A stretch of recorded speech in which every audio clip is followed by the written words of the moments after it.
15 anti-Israel protesters jailed over riots at Russian airport. As many as 15 people who stormed a Russian airport runway and tried to encircle a plane that had flown in from Israel were sentenced to prison by courts on Wednesday, November 1. Courts in Dagestan, a Muslim-majority region, jailed the rioters for between 2 and 10 days for their involvement in the anti-Jewish incident, the TASS news agency reported. Whereas, 2 more were ordered to complete 60 hours of forced labor. The incident happened on Sunday when the Red Wing Airlines flight from Tel Aviv landed at Makashkala Utash Airport around 7 p.m., local time. Soon a mob of angry crowd holding Palestinian flags surrounded the plane. Chanted anti-Jewish slogans. Reportedly, they also shouted slogans such as "We are against Jewish refugees," and "There is no place for child killers in Dagestan." The airport was temporarily closed and flights were diverted, a statement from the Russian Federal Air Transport Agency said. Authorities said at least 20 people were injured and 60 people were detained.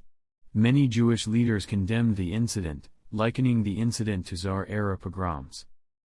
On Tuesday, a prominent rabbi in Russia, Baruch Goren, slammed the Russian authorities over the anti-Semitic riots, calling the incident an eternal disgrace. Israel warns citizens to leave.